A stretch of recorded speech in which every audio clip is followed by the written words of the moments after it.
Since the launch of WarZ recently, there's been a lot of confusion outside of the DayZ mod community as to what the WarZ is and how it fits into the zombie survival MMO genre. Controversy over WarZ aside, this segment is going to look at a few of the gameplay differences between the DayZ mod and WarZ for people who have not yet played either title. Because let's be honest, the process of installing a mod is still a barrier for many recreational gamers.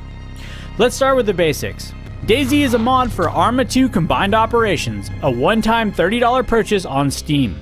The DayZ mod came out before WarZ and got on our radar around July of 2012. Its creator Dean Hall is currently working on a standalone version for release hopefully early this year, but there have been delays. Currently, over 1.5 million people have tried the DayZ mod according to the DayZ website. WarZ just came out recently and has 3 potential upfront costs: $15, $25, and $50. It also has a free-to-play-esque microtransaction system in-game. While we were writing this segment, several patches were released that seem to be pushing players towards this in-game transaction system by limiting starting gear. WarZ was initially offered on Steam, but was pulled for false advertising, so you have to go directly to their website in order to purchase it. The current state of WarZ as of January 9th states that it's an alpha build. When it comes to overall experience, in both games your goal is simply to scavenge and survive. Both zombies, the environment, and more importantly other players are trying to kill you. There's no endgame in either case. When it comes to how the games are unlike each other, if you boil it all down for beginners, the following things are different. In the DayZ mod, your biggest threat as a starting player in the classic vanilla game is zombies. DayZ has unlimited sprint, however zombies aggro much faster and will chase you indefinitely.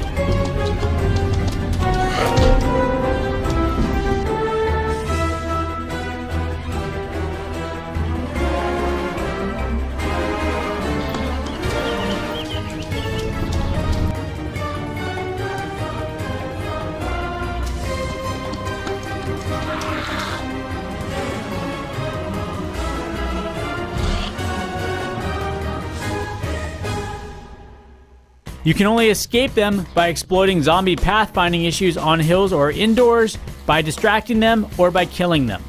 Hunger and thirst in DayZ take quite a long time to be life-threatening and become very secondary once you get your first axe and can handle the horde. Firearms in DayZ are mostly for killing other players, as zombies move in an erratic and janky fashion, making them hard to hit. Not to mention, they're attracted to the sound of gunfire. New players can mitigate their risk by using the DayZ Commander tool to search for friendly and noob servers. You can also find underpopulated servers or servers that give players starting weapons. In WarZ, your biggest threat as a starting player is definitely other players. This is for 2 reasons. First off, zombies only aggro at close distances and they give you a lot of grunts and growls to let you know they're getting pissed off. Unlike in the DayZ mod, in WarZ you can outrun zombies, although you have to manage your stamina bar properly. Another reason other players are so deadly is your starting weapon is a flashlight that screams fresh meat from across the map. Players will kill you on sight for any reason or no reason at all. Much the same as in the DayZ mod, once you have your first hammer, and good luck finding it, the zombie threat ceases to exist, then you can go back to being afraid of people. Your food and water levels plummet a little bit more quickly than in DayZ, so you do have to do a lot more scavenging to stay alive. The best way to mitigate your risk in WarZ is also to go find underpopulated servers. When you get there, global chat folks to see if they're friendly, or hit the tab key and see how many of them have gone bandit. Now let's talk ease of use. DayZ has a huge learning curve. You really need 2 screens to get going. One to play on and the other to look up tutorials.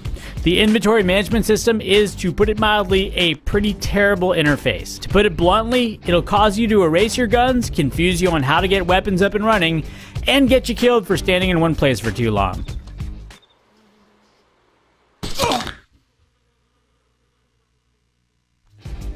It's been argued that this enhances the survival horror experience, but for new players, there's plenty of other things trying to put you in the dirt to have to worry about it. We'll see if the future release of the standalone DayZ game corrects this. When it comes to navigation, vanilla DayZ requires extensive memorization of the landscape. And by memorization, I mean dying a lot. You have to find a map somewhere to even see the terrain, and without a GPS, can only find where you are by looking at landmarks. Also, the in-world signs are in Russian, so good luck reading those.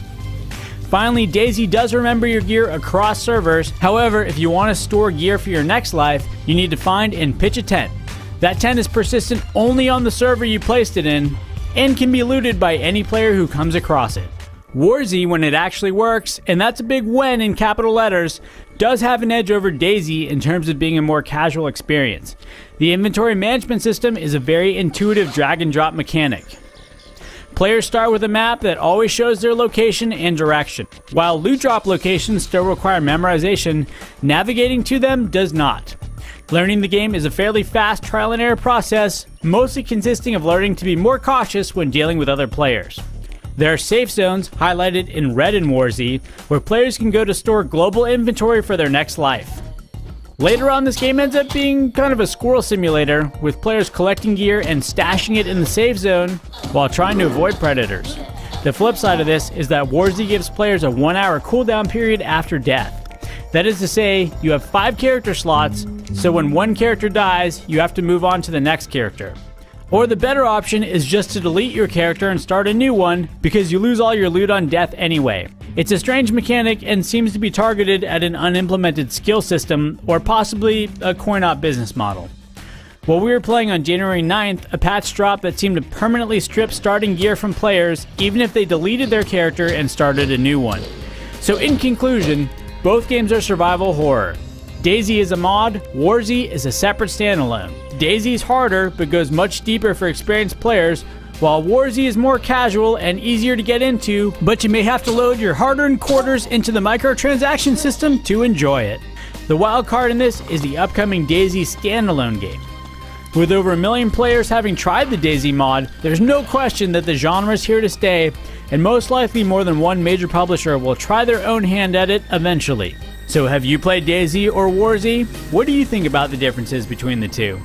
As always, we'd love to hear your comments and ideas, and thanks for watching.